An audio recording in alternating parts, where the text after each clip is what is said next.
Баршаңызға сәлем, сіздермен бірге Нұргүл, менің каналыма қош келдіңіздер. Бүгін сіздермен қазіргі таңдағы хит болып жатқан хожелі мәнтінің рецептімен бөліскім келеді. Ол үшін видеоны соңына дейін қарап, бірге жасап көрсеңіздер болады. Жасалу жолы өте оңай, міндетті түрде жасап көріңіздер. Достар, менің каналымның дамуына өз үлестеріңізді қосып, подписаться батырмасын басып кетуді де ұмытпаңыздар. Ал енді бастайық. Ол үшін бірінші қамырын илеп дайындайтын боламыз.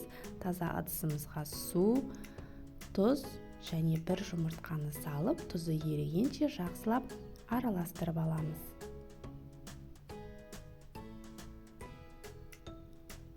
Үстінен бір ас қасық сұйық майымызды қосып, араластырып, алдын ала електен өткізіп дайындап қойған ұнымызды бірте-бірте сала отырып, қамыр илейтін боламыз. Достар, толық құрамды описание бөліміне жазып қалдыратын боламын. Сол жерден қарап жасап көрсеңіздер болады. Ұнды міндетті түрде електен өткізіп алыңыздар. Ұн көптеу немесе аздау кетуі мүмкін, өздеріңіз байқап қарайсыздар, себебі әрбір ұнның тығыздығы әртүрлі болады. Сонан соң қамырымызды алып, пакетке салып, демалдыруға қойып қоямыз.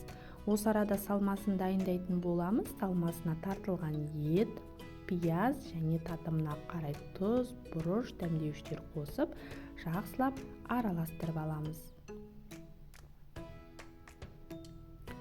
Қамырымызды арасында қайтарып 2 рет иледім. Сонда қамырымыз жып-жылтырап әдемі болып шығады. Сонан соң қамырымызды теңдей етіп 2 бөлікке бөліп дайындап аламыз.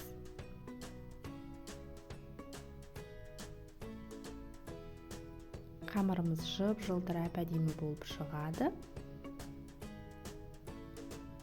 Ал енді қамырды жаюға кірісеміз. Алдын ала қамырды тура видеодағыдай үстінен қолымыздың көмегімен басып шығамыз. Сонан соң ұн себе отырып, жұп-жұқа етіп жаямыз. Бұл мантының ерекшелігі, қамыры өте жұқа болуы керек. Ұнды себе отырып, оқтаудың көмегімен қамырымызды жұп-жұқа етіп жайып аламыз. Достар, менің каналымда түрлі тағамдардың, салаттардың, тәттілердің рецепті бар. Кіріп көріп, жасап көрсеңіздер болады. Егер каналыма тіркелмеген болсаңыздар, тіркеліп, қоңырауша белгісін басып қоюды ұмытпаңыздар. Алдағы уақытта сіздермен түрлі дәмді, қолжетімді рецептермен бөлісіп отыратын боламын. Міне біздің қамырымыз дайын болды, өте жұп-жұқа етіп жайылды.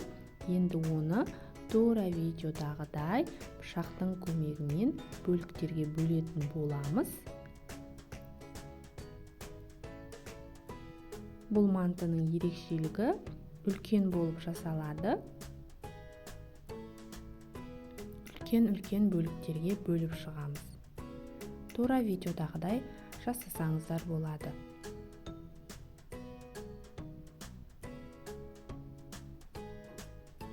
Барлық қамырды осылай бөліп алдық. Жұп-жұқа қамыры.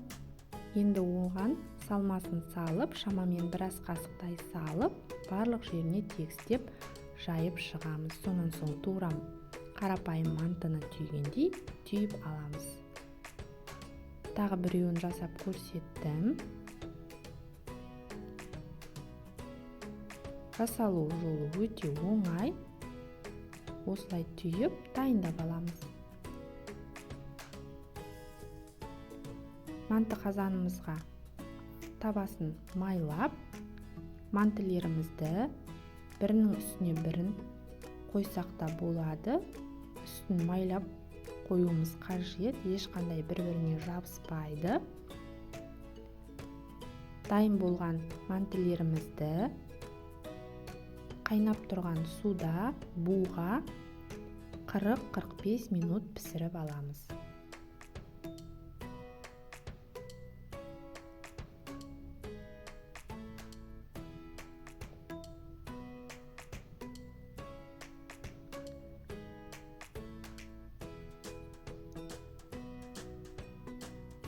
манты қазанда пісіретін боламыз. Міне біздің мантылеріміз пісіп шықты. Ыстықтай өте керемет, жұмсақ, ешқандай асты жабыспаған, бір-біріне жабыспаған. Міндетті түрде осы рецептпен жасап көріңіздер. Өздеріңіз ұнататын соуспен немесе кетчуппен дастарханға ұсынсаңыздар болады. Жұмсақ, дәмі керемет болып шығады. Достар, егер видео пайдалы болған болса, лайк басып, пікір қалдыруды да ұмытпаңыздар.